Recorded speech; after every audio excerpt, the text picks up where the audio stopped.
할렐루야. 이 희망은 우연히 다가온 행운처럼 찾아오는 것이 아닙니다. 반드시 믿음으로 인해서 이루어집니다. 믿음은 바라는 것들의 실상이요 보지 못하는 것들의 증거니라고 히브리서 11장 1절에 말씀했습니다. 우리가 믿음을 가지고 그 믿음을 구체적으로 현실화시킬 때 그때 정말 그 믿음이 이루어지는 것을 볼 수가 있습니다. 그래서 오늘 제목을 만일 믿음이 겨자씨 한 알만큼만 있어도 라고 정해보았습니다. 우리의 믿음, 이 믿음이 무엇인가요? 참 우리 주님이 이 제자들에게 말씀하십니다. 너희 믿음이 작은 까닭이니라. 진실로 너에게 이르노니 만일 너에게 믿음이 겨자씨 한 알만큼만 있어도 이 산을 명하여 여기서 저기로 옮겨지라면 옮겨질 것이다. 이렇게 말씀하십니다. 이 겨자씨만한 그 한 알만한 믿음, 여러분 겨자씨가 얼마나 적은지 말씀을 들어서 아시고 계시죠? 잔디씨보다도 적은 것 같아요. 이 겨자씨가 바늘기로 보인다고 해서 그렇게 작은 겨자씨라고 해요. 이렇듯이 이렇게 겨자씨만큼 작은 그 하나만의 그 믿음만 있어도 이 산을 들려서 저 산으로 옮기라면 그대로 된다라는 것이 그만큼 이 믿음은 강력하다라는 것입니다. 아주 작은, 아주 조그만 믿음인 것 같지만 그렇지만 그 믿음은 어마어마하게 큰 파워를 가지고 있다는 것입니다. 그래서 우리 주님이 이렇게 말씀을 하시고 있는 것입니다. 우리가 너무나도 잘 아는 말씀이 있어요. 베드로가 갈릴리 바다에서 예수님만 보고 걸어갈 때에는 바다 위로 걸을 수가 있었어요. 그런데 이 베드로가 풍랑이 그 풍랑을 바라보았을 때 어떻게 됐어요? 예수님에게서 시선을 고정되었을 때는 예수님을 바라봤을 때는 그가 정말 인간으로서 이 물 위를 걸었단 말입니다. 그런데 이 예수님에게서 시선을 띄고 그 주변을 바라봤을 때는 결국은 바다의 물속으로 가라앉았어요. 이렇게 믿음은 위대한 것입니다. 이 믿음은 바로 예수님을 믿는 것입니다. 예수님에게 초점을 맞추는 것입니다. 예수님의 능력을 믿는 것입니다. 예수님을 바라보는 것입니다. 그런데 믿음 하면 대부분 자기의 신념을 믿는 경우가 많이 있어요. 그것은 믿음이라고 할 수가 없어요. 그것은 하나의 그냥 사람의 신념에 불과한 것입니다. 우리는 믿음하면 어떤 것이 이루어지는 것, 그것을 믿음이라고 생각해요. 그런데 그것이 아니라 우리 주님이 믿음이라는 것이 우리 주님이 생명의 주인이시고 모든 만물의 통치자이신 것을 믿는 것, 우리의 왕 되시고 생명 주인 되시는 주님이신 것을 믿는 것, 이것이 바로 믿음입니다. 예수님께서요 그 로마 백부장이 나와서 자기 하인이 병들었으니까 고쳐달라고 할 때 예수님께서 그래 내가 가서 고쳐주겠다 이렇게 말씀하실 때 이 백부장이 뭐라 그랬어요? 예수님 저는 이렇게 저희 집에 오시는 뭐 그런 것까지 자기는 정말 감히 그렇게 원하지 않습니다. 예수님께서 말씀만 하시면 그대로 이루어집니다. 이렇게 예수님께 말씀을 드렸어요. 그런데 우리 예수님이 놀라셨어요. 야, 이만한 믿음, 대단한 믿음이구나. 그래, 내 믿음대로 될지어다. 그 즉시 하인의 병이 나았던 기적을 일으켰습니다. 이렇도록 우리는 예수님의 말씀하시면 그 능력이 일어납니다. 그 기적의 역사가 일어납니다. 인간은요, 예수님을 믿고 하나님을 믿을 때만이 소망이 생기고 희망이 생깁니다. 물론 이 세상 사람들, 예수님을 믿지 않는 사람들도 희망을 가지고 살아가고 소망 가운데 살아가고 있어요. 그렇지만 그들은 이 땅의 소망, 이 땅의 희망을 가지고 살아갑니다. 이 땅에서 무너져 없어질 것들, 잠시 잠깐 있다 사라질 것들, 그런 것들을 믿고 살아가고 소망을 가지고 살아갑니다. 하지만 우리는 영원히 변치 않으시고 영원 불변하신 그 하나님, 또 만물의 창조주시고 만물을 다스리시는 능력의 하나님, 전지전능하시고 무수무수하신 그 하나님, 만왕의 왕이신 그 하나님, 그 하나님을 믿고 소망 가운데 희망을 가지고 살아갑니다. 믿음이 없고 패역한 세대에 내가 얼마나 너희와 함께 있으며 얼마나 너희를 참으리요. 산하에 내려오신 예수님께서 무리들에게 하신 말씀입니다. 불신과 패역은 이 세상의 본질입니다. 패역은요, 불신에서 오고 불신은 하나님을 잃은 데서 옵니다. 내가 얼마나 너희와 함께 있으리요. 내가 얼마나 너희를 참으리요. 이렇게 예수님께서 말씀하십니다. 이것은요, 이 제자들에게 말씀하시며 또 이 예수님과 함께했던 그 예수님과 함께했던 그 사람들에게 하신 말씀입니다. 이들이 불신을 가지고 있다라는 거예요. 이들이 예수님의 제자로서 예수님과 함께했던 사람들이었어요. 그럼에도 불구하고 이들이 예수님을 전적으로 믿음을 갖지 못하고 전적으로 신뢰하지 못했다라는 거예요. 예수님이 함께 있을 때, 또 예수님을 따라다닐 때, 그럴 때 예수님의 놀라우신 기적과 역사들을 많이 보았어요. 그런데 이 밑에 산 아래에 있던 이 제자들은 이 불쌍한 그 간질로 심히 고생하는, 그래서 자주 불에도 넘어지고 물에도 넘어지는 그 아이를 고쳐주지 못했습니다. 이것은 바로 이들이 믿음이 없었기 때문입니다.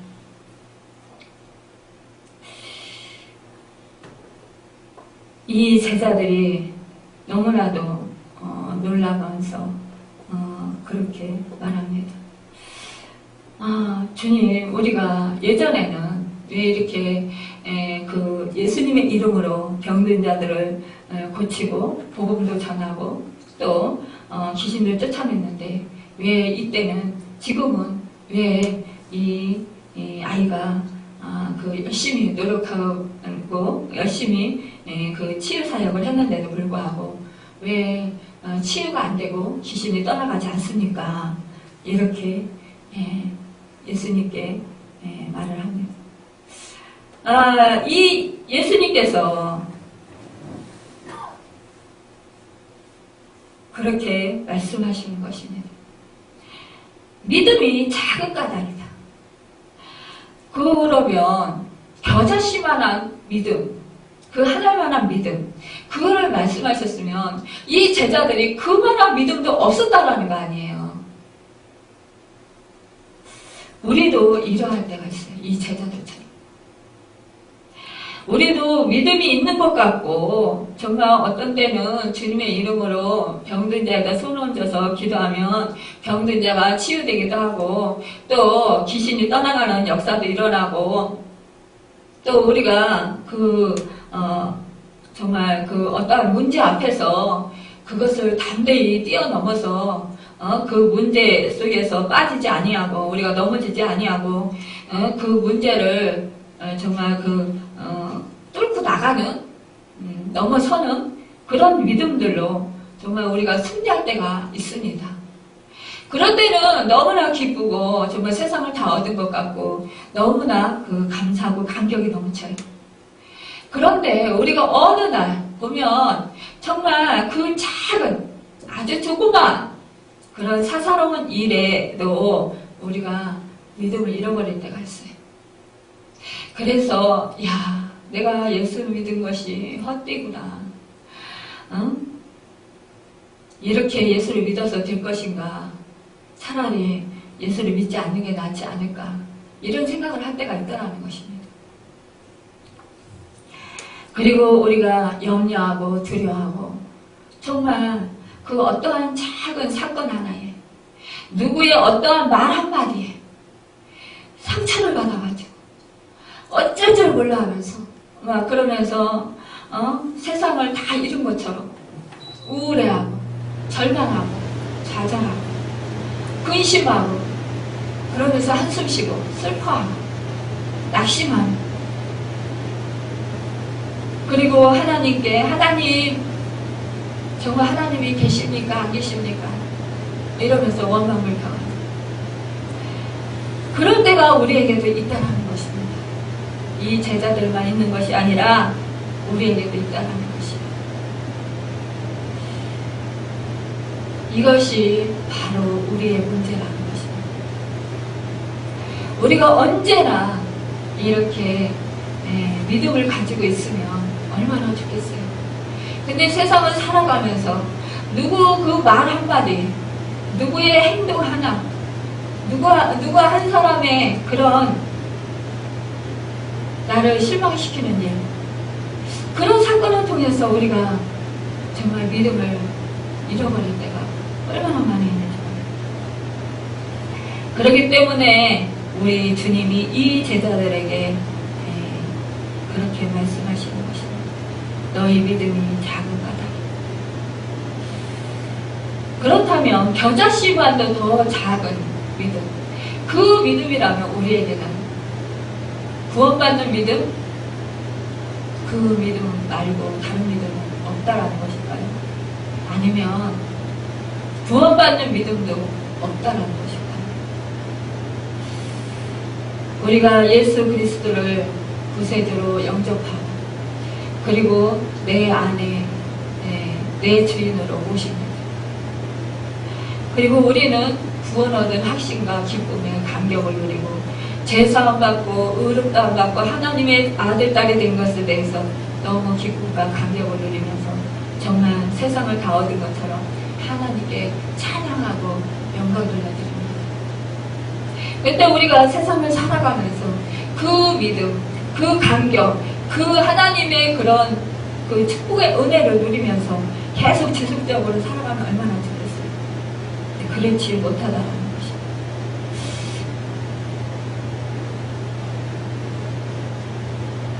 이 예수님께서 이 제자들에게 말씀하시는 것은 결국 믿음이 너희에게 불가능이 없도록 만들 것이다라는 것입니다. 믿음은 위대한 것입니다. 그것이 겨자씨만한 것이라 할지라도 세상을 옮길 수 있다는 것입니다. 겨자씨만한 것. 그 당시에 사이에서 그 작은 것을 말할 때 사용하던 비유의 말이라고 해요. 그런데 이 겨자씨는요, 비록 작아도 씨앗이기 때문에요, 그곳에 생명을 내포하고 있어요. 생명을 내포하고 있다는 것은 쭉정이가 아니라는 것이에요. 그러니까 이 겨자씨 하나라도 정말 이 살아있는 생명이 있는 씨앗이 있는가 하면 쭉정이도 있다는 것입니다. 이 겨자씨, 주님이 비유한 이 말씀은요, 가짜가 아니고 진짜라는 것이에요.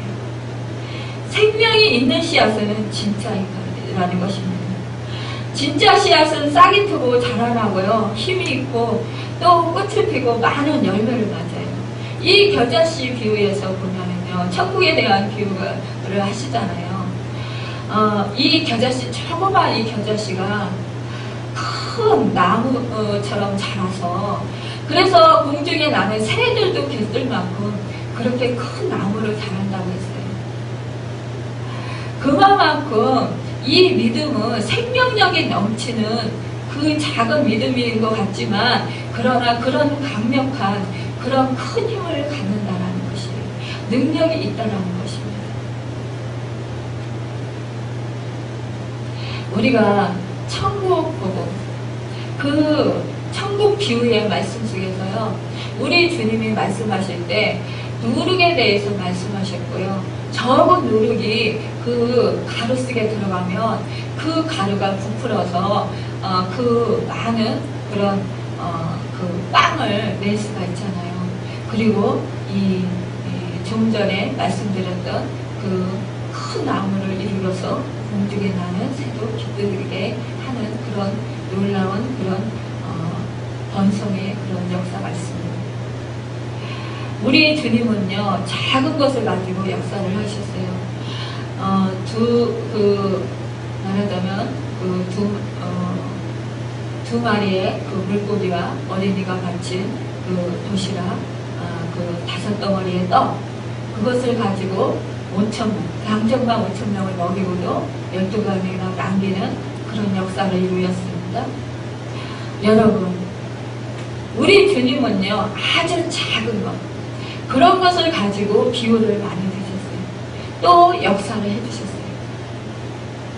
우리에게 이런 작은 믿음, 겨자씨만한 믿음이 있으면 많은 사람들, 그 생명이 씨앗이 움터서 싹을 트고 꽃이 피고 열매를 맺어서 많은 영혼들을 주께로 인도하는데 크게 사용될 수 있다는 것입니다. 여러분, 작다고 무시하지 마세요. 연약하다고 무시하지 마시길 바랍니다. 보잘것없고 초라한 것 같지만, 보잘것없고 아무 쓸데없는 것 같지만, 그러나 그곳에 씨앗이, 생명의 씨앗이 떨어지면 놀라운 그 성령의 역사를 이룬다는 것입니다.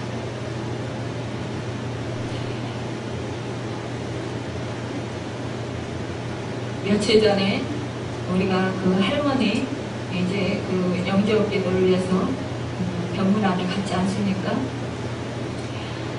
그때 정말 우리는 너무나 그 적은 능력을 가지고 간 것 같습니다. 그렇지만 그 마음 가운데 우리가 그 영혼을 사랑하는 그 마음이 있었습니다. 한 생명을 사랑하는 마음이 있었습니다. 그것은 바로 주님의 마음이었습니다. 주님의 마음을 품고 우리가 그 할머니에게 갔을 때 악한 사단의 역사는 너무나 방해를 많이 했어요. 그렇지만 그 속에서 우리 주님의 그 능력의 역사, 그 생명을 살리는 역사, 구원하는 역사, 그 역사를 이루는 것을 우리는 목도했습니다. 우리는 너무나도 연약하고 너무나도 나약하고 정말 어찌 보면 아주 보잘것없는 존재일지 모르겠어요. 자매님이 예전에 그 숙모님이 말씀하셨다고요. 야, 목사가 뭐 저렇게 연약해가지고 또 저렇게 뭐 약해가지고 좀 목사는 좀 강해야 될지 저렇게 약해가지고 무슨 목사냐고 또 이렇게 말씀하셨나 보더라고요. 목회를 하겠느냐? 그렇습니다. 우리 외모를 보고 사람들은 판단을 해요. 세상 사람들은요, 외모를 보고 다 그 사람에 대해서 판단하고 또 그 사람에 대해서 평가를 합니다. 그리고 그 판단과 그 평가에 따라서 생각하고 또 그대로 행동을 합니다. 외모가 연약해 보이고 정말 보잘것없고 초라해 보이면 만만하게 보고 무시하려 듭니다. 업신여기려 듭니다. 우리 믿는 사람, 그런 사람들에게 특히 업신여김을 당할 수도 있어요. 무시당할 수도 있어요. 우리 주님이 유대인들에게 정말 무시를 당하고 멸시당하고 조롱당하고 욕받으시고 갖은 모욕을 다 받으셨던 것처럼 우리 또한 복음을 전하는 일에 있어서 또 우리가 믿음을 지키는 일에 있어서 그러한 무시를 당할 수도 있고 멸시를 당할 수도 있습니다. 그런데 우리에게는 그 겨자씨만한 그런 생명력이 넘치는 믿음이 있다는 거예요. 그것은 바로 예수 그리스도를 우리 안에 모시고 있다는 것입니다. 우리 안에는요 생명이 있습니다. 그것도 사람을 살리는 생명입니다. 사람을 살리고 치유하고 회복시키는 그런 생명이라는 것입니다. 저는 그래서 그런 소리를 들을 때마다 아멘 감사합니다. 왜냐? 제가 연약하기 때문에 오히려 주님의 영광이 더 높아지시고 주님께서 크게 영광을 받으실 수 있기 때문입니다. 사모님 소개로 예전에 교회에 섬기던 그 집사님이요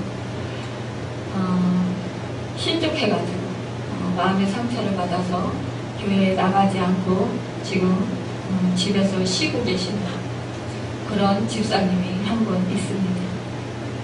근데 그분을 이제 사모님께서 소개를 시켜주셨어요. 우리 교회에서 가까우니까 기도하시고 중보기도 하시고 전화하시고 한번 찾아가보라고 그러시더라고요. 그래서 성령의 인도하심 따라서 제가 하겠습니다. 그리고 사모님한테 전화 드리겠습니다. 이렇게 이제 말씀을 드렸어요. 그리고 나서 저는 계속해서 기도를 했습니다. 그러다가 어느 날 제가 전도하고 있는데 그분을 만나게 되었어요. 그래서 그분이 저에게 호산나교회 혹시 목사님 아니세요? 라고 물으시더라고요. 그래서 네 맞습니다. 어떻게 하셨어요? 그러고 돌아서서 가는데 전도지를 그래서 달래요. 그래서 드렸어요. 했더니 그분이 다른 교회를 나가시고 계시대요. 그래서 잘하셨네요. 그런데 혹시 치유기도 받으시고 싶으시면 저희 교회 한번 나오셔요. 이렇게 말씀을 드렸어요. 네 알았습니다. 그러시더라고요. 그러고 나서 저는 그 교회에 잘 섬기고 계신 줄 알고 이제 중보기도를 끊었습니다. 그리고 중보기도를 하지 않고 있었어요. 그런데 그 사모님을 또 만나게 됐어요. 사모님이 말씀하시기를 이분이 가까운 집 앞에 교회를 섬기고 나갔었는데 그 교회에 나가니까 자기 시아버지가 아프셨대요. 병이 들었대요. 그래서 두려워서 교회를 안 나가게 됐다는 거예요. 그래서 그 교회에서 목사님과 성도들이 신방을 온대요. 근데 너무 자주 집 앞에 교회다 보니까 너무 자주 오니까 너무 귀찮고 번거스럽고 너무 짜증이 난다는 거예요. 자기를 내버려두지 않고 너무 찾아와서 그렇다고. 그래서 자기 교회 안 다니겠다고 이렇게 말씀을 드렸대요. 그래서 교회도 안 나가신대요. 그래서 그 말씀을 듣고 기도를 했어요. 제가 전화해도 이분이 지금 마음이 다쳤기 때문에 어떠한 말도 듣지 않으실 것 같더라고요. 그래서 중보기도를 계속 했습니다. 계속 했는데 어저께요. 중보기도 하는 중에 그분을 놓고 기도하는데 막 눈물이 나왔어요. 그러면서 그분이 그렇게 불쌍할 수가 없는 거예요. 성령님께서 너무 안타까워하셔요. 그래서 기도를 끝내고 전화를 했습니다. 그랬더니 그분이 많이 아파서 누워 계셨던 것 같아요. 그래서 전화를 받으시더라고요. 그래서 그분에게 말씀을 드렸어요. 그랬더니 요즘에 교황이 와가지고 그냥 얼마나 정말 칭송을 받고 그렇지 않습니까?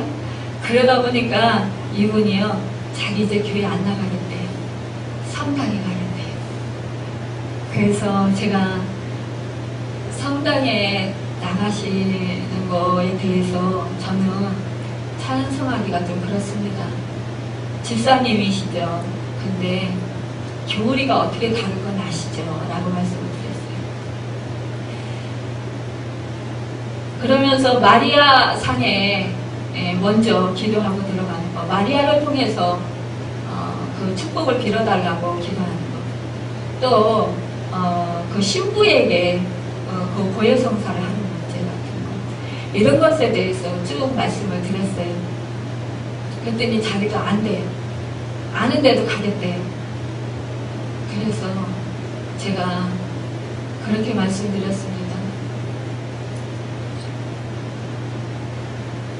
이제 주님께서 너무나 안타까워하시고 집사님에 대해서 중보기도를 하고 있는데 하나님께서 정말 안타까워하시면서 저에게 눈물을 흘리게 하셨다고 그러면서 쭉 그동안에 중보기도 해온 말씀을 드렸습니다. 그랬더니 이 개척교회는 자기 성격상 나오지 못하겠대요. 왜냐? 개척교회 나오면 전도해야죠. 또 헌금해야죠. 또 중보기도 해야죠. 또 뭐 주방에서라도 봉사해야죠. 이런 것들이 자기는 너무 부담스럽다는 거예요. 예전에 개척교회를 섬겼는데 너무 힘들었다는 거예요. 그래서 저는 우리 개척교회는 개척교회지만 헌금에 대해서 전혀 신경 안 쓰셔도 되시고 전도도 하시고 싶으시면 하시고 안 하셔도 됩니다. 그리고 중보기도도 성령의 인도하심에 따라서 하시면 됩니다. 라고 말씀을 드렸어요. 봉사도 몸이 안 따라줘서 못하겠대요. 자기 성격상 해야 되는 건 아는데 몸이 안 따라지고 물질이 안 따라지고 그러기 때문에 못하겠다는 거예요. 만약에 호산나교회로 오게 된다면 다른 교회를 섬기다가 나중에 우리 호산나교회가 좀 부흥되면 그때 올 수 있을지 모르겠다 이렇게 말씀을 하시더라고요. 그래서 저는 우리 교회에 나오라고 전화드린 게 아닙니다. 하나님의 뜻이 계셔서 이렇게 알게 하셨고 전도하다가 또 만나게 하셨고 중보기도 하게 하셨고 또 집사님을 위해서 기도하다가 눈물 흘리며 집사님을 안타까워하시는 하나님의 마음을 알게 하셨기 때문에 제가 전화드린 것입니다. 그리고 우리 교회에 안 나오셔도 되는데 다른 교회는 나가셔요. 왜냐? 제가 예전에 사람들한테 상처받아서 교회를 안 나갔더니 결국은 저만 손해더라고요. 결국 제가 하나님한테 매를 맞고 그 근육병 일종의 근무력증에 걸려서 죽다가 살아났습니다. 이렇게 말씀을 드렸어요. 더 매 맞으시기 싫으시면 교회 나가세요. 그랬더니 다른 교회는 나가는데 호상나기는 안 나가겠다고 그러시더라고요. 그래서 그러십시오. 그러면 몸은 많이 아프시니까 치유 기도를 받으러 한번 오세요. 그랬더니 그때서 마음을 여시면서 그렇지 않아도요. 호산나게 몇 번 가려고요. 그 앞에 지나가면서 계속해서 들어갈까 말까 이렇게 마음의 갈등을 많이 겪었다는 거예요. 그런데 결국 못 들어갔다고 여러 번 가고 싶었는데 목사님은 수요일날하고 일요일날만 계시잖아요. 교회에 이러더라고요. 그래서 아닌데요. 요즘에는 낮에도 많이 있는데요. 그랬더니 전화하고 오세요. 전화번호 찍혔으니까. 그랬더니 알았다고 그러시더라고요. 그래요. 우리는 우리가 할 수 있는 일은 아무것도 없습니다. 오로지 예수 그리스도를 믿는 자들에게는 이런 표적이 따르니 곧 저희가 내 이름으로 귀신을 쫓아내며 병든 사람에게 손을 얹은 즉 나으리라. 이렇게 말씀하셨습니다. 이 말씀은 신유의 사명을 교회에 위임하신 말씀입니다. 하나님은 치료자이십니다. 그 하나님을 믿어야 합니다. 그리고 치료의 능력을 모든 믿는 자에게 임하신 주님의 말씀을 믿어야 합니다. 영육간에 그리할 때 병을 이길 수 있습니다. 12년 동안 혈류적으로 앓던 여인이 예수님 옷자락이라도 만지면 내가 이 병이 나겠다 생각하고 정말 죽을 힘을 다해서 그 많은 사람이 예수님을 둘러싸고 있는데도 불구하고 그가 그 예수님 가까이 나아가 옷자락을 잡았어요. 그 옷자락이라는 것이요, 그 술에 달린 그런 그 옷의 빛입니다. 그것을 잡았다라는 것이요. 사실상 저도 이렇게 지금도 힘이 없지만 예전에 그 몸이 많이 아플 때 정말 그 숨쉬기조차 힘든 상황 속에서 그 많은 사람들 그 틈을 비집고 그 예수님을 만나러 들어간다는 것. 이것은 죽을 각오를 하지 아니하면 그것은 이루어질 수가 없어요. 할 수가 없어요. 내가 죽으면 죽으리다라는 그런 결단 속에서 주님을 만나고자 하는 그런 사모함이 있을 때 그때 그 어떠한 환경과 어떠한 그런 나를 가로막는 장애물도 뚫고 나갈 수 있다는 것입니다. 여러분, 믿음이라는 것이 바로 이것입니다. 내가 어떠한 환경 속에서 어떠한 상황 속에서도 우리 주님을 만나야 되겠다라는 그런 마음입니다. 우리 주님이 함께 하신다라는 그런 믿음입니다. 지금 내 주인으로 지금 내 안에 계시다라는 그런 믿음인 것입니다. 확신인 것입니다. 나를 절대로 떠나지 아니하시고 어떠한 상황 속에서 내가 설사 죄를 지었다 하는 그런 상황 속에서라도 우리 주님이 나를 떠나시지 아니하셨다는 것. 우리 주님이 지금 안타까워하시면서 내가 회개하고 돌이키기를 지금 원하시고 계신다라는 그 사실을 잊지 않을 때 우리는 믿음에서 떨어져 나가지 않을 수가 있습니다. 여러분, 내가 죄인이에요. 내가 죄를 이렇게 많이 지었어요. 그래서 나는 예수님을 찾을 수가 없어요. 내가 그래서 교회에 나갈 수가 없어요. 전도하다 보면은요, 내가 죄가 많아서 나는 교회 나갈 수 없어요.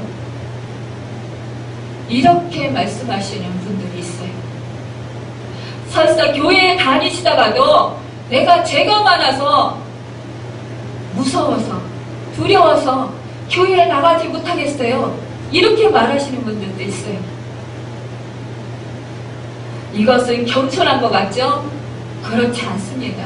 겸손을 가장한 악한 영에게 속는 것입니다. 여러분, 그것은요, 어찌 보면 교만이에요. 그것은 어찌 보면은요, 자기를 오히려 포장한 그런 속임수를 가지고 있는 거예요. 여러분, 우리는 그 속임수에 속지 않아야 되겠어요. 우리 하나님이요, 이스라엘 백성들을 자기 백성으로 택하시고요, 이 이스라엘 백성들을 그 애굽에서 종살이할 때 그들을 그 종살이에서 구원하시고 정말 그들을 가나안 땅으로 옮기시면서요, 그러면서 이 광야길을 걷게 하셨습니다. 그때 정말 이 이스라엘 백성들이 홍해를 가르시는 그 사건, 이들이 만나, 정말 그 선전도 먹지 못하던 그 만나를 먹여주셨고요, 구름 기둥으로 불 기둥으로 인도하셨고, 반석에서 샘물 나게 하셔서 먹게 하셨고, 정말 신발이 헤어지지 않도록, 닳지 아니하도록, 또 그 의복이 헤어지지 않도록 그런 은혜를 내려주셨어요. 그럼에도 불구하고 이들이 허다하면은요, 하나님을 원망하고 불평하고 그랬습니다. 그런데 우리 하나님이요, 징계는 하셨을지언정 그 백성을 결코 버리시지 않으셨어요. 여러분, 어떤 부모가 그 자식이 죄를 지었다고 그 자식을 죽으라고 그렇게 저주하면서 내쫓겠습니까? 그 자식이 죄를 지었을 때 그 자식이 그 죄 지은 것이 무엇인지 깨닫고 회개하고 돌이키고 새 사람이 되어서 더 정말 그 부모의 마음을 알고 부모의 사랑을 깨닫고 그리고 정말 그 잘 성장하는 그런 모습으로 변화되길 바라는 것이 그것이 바로 부모의 심정인 것입니다. 왜 부모의 마음을 모르는 것입니다. 너무나도 안타깝고 안타까운 사람들이 많았어요. 그래서 영영 하나님을 떠나는 사람들이 많았어요. 나는 믿음이 없어서요. 예수 못 믿어요. 여러분, 이것만큼 가증한 건 없어요.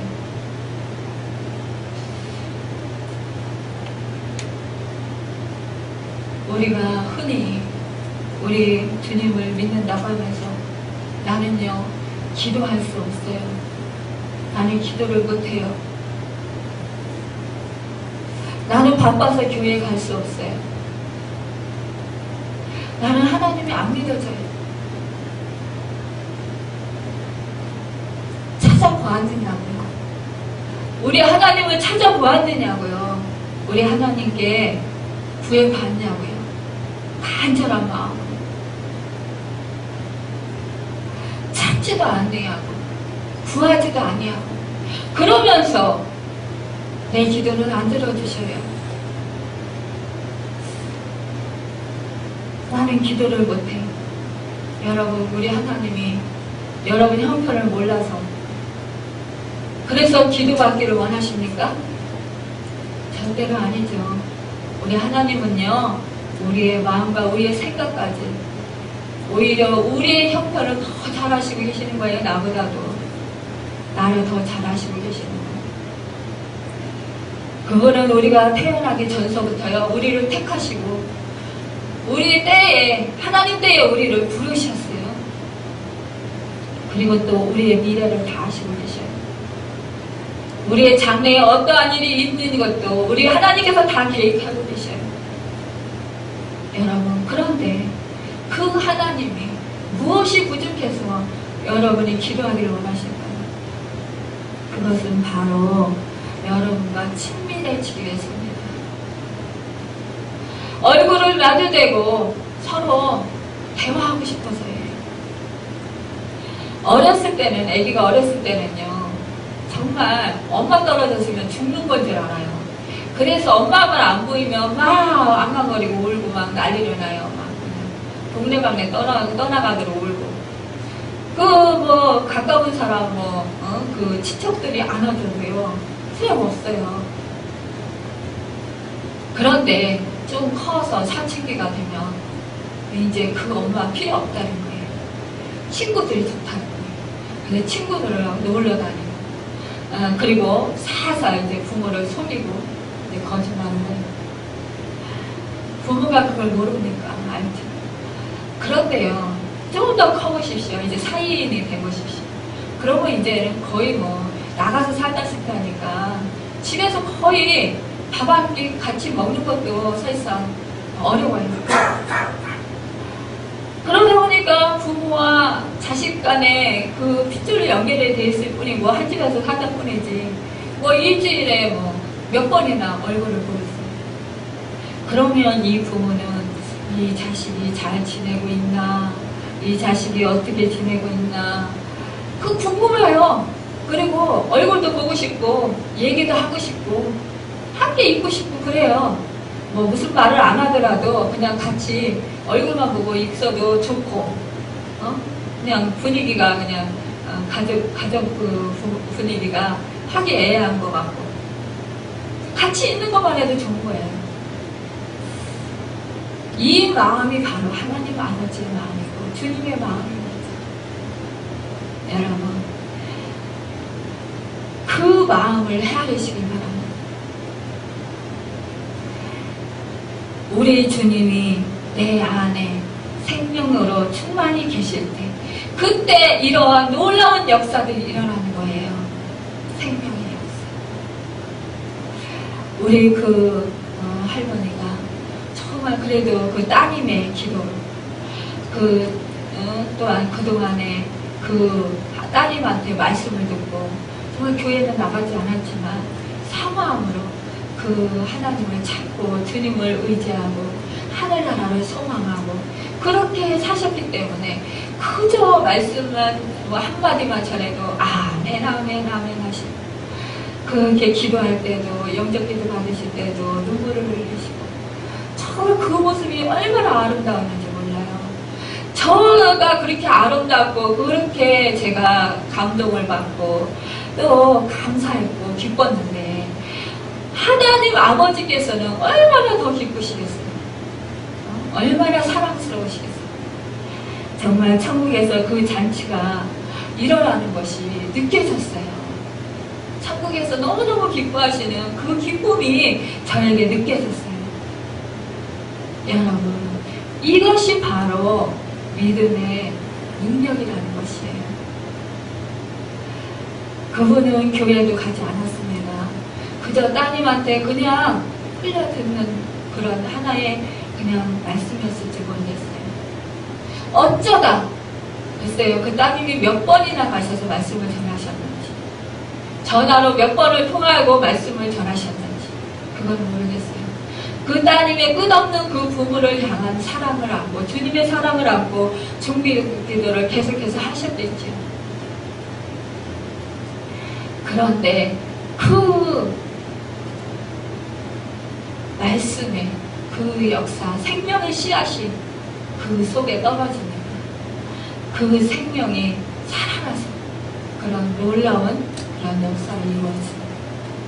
여러분, 구원의 역사를 이룬 것이 한 생명이 예수를 믿고 구원을 얻어진다는 것, 천국 시민이 된다는 것, 이것이 가장 정말 값진 것이고 가장 큰 일인 것입니다. 병든 자가, 육신의 병든 자가 치유되고 귀신이 떠나가는 것, 이것도 큰 일이지만 그러나 가장 큰 일은 한 영혼이 예수 믿고 새 생명을 얻어서 구원을 얻는 것, 이것이 바로 가장 큰 능력이며 가장 큰 역사인 것입니다. 여러분, 우리는 그래서 영혼을 살리고 육체를 살리는 그 예수 그리스도, 생명의 주인이신 그분을 믿고 의지해야 될 것입니다. 여러분, 겨자씨같이 작은 믿음만 있어도 세상을 이깁니다. 요한일서 5장 4절에 보면 대저 하나님께로서 난 자마다 세상을 이기느니라. 세상을 이김은 우리의 믿음이니라 했습니다. 하나님께서 난 자는요, 세상을 이기고 살게 됩니다.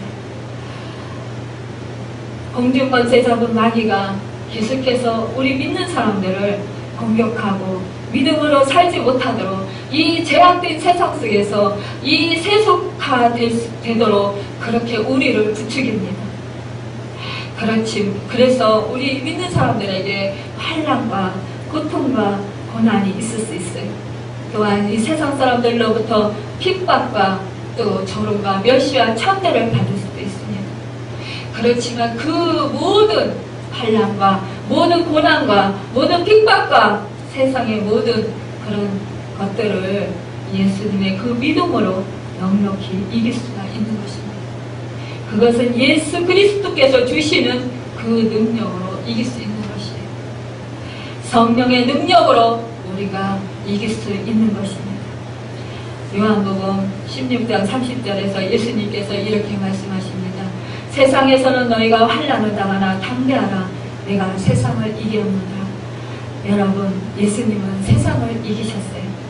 그러므로 하나님께로 난 자들은 예수님께서 하나님의 아들이심을 믿고 그리스도를 믿으리만큼 그 믿음을 가지고 주님께 나아갈 때 주님이 늘 함께 하십니다.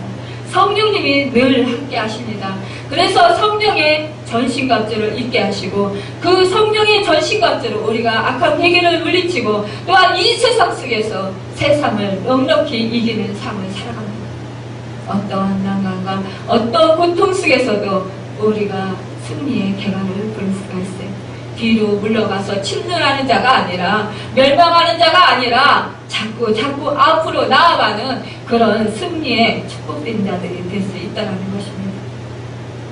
여러분, 우리 비록 겨자씨만한 그런 작은 믿음을 가지고 있을지라도 오로지 주님을 전폭적으로 의지하고 믿을 때 우리는 그 놀라우신 그 주님의 생명력으로 세상을 넉넉히 이기고 악한 계계를 물리치며 또한 그 병든 자에게 손을 얹은 치유되는 그런 놀라운 역사가 일어날 것입니다. 또한 예수 그리스도의 그 생명이 많은 영혼들을 예수께로 인도하는 정말 죽은 자를 살리는 그런 놀라운 역사에 축복된 그런 주인공들로 축복의 통로로 아름답게 우리가 사용될 것입니다. 여러분, 우리 모두 정말 작은 믿음이라도 온전히 주님을 신뢰하고 주님만을 모시고 주님을 주인으로 삼고 우리가 이 땅에서 믿음으로 살아서 그 성령의 능력으로 또 성령의 그 놀라우신 그런 그 믿음의 대장부들이 되는 모두가 되기를 예수님의 이름으로 축원합니다. 기도하겠습니다.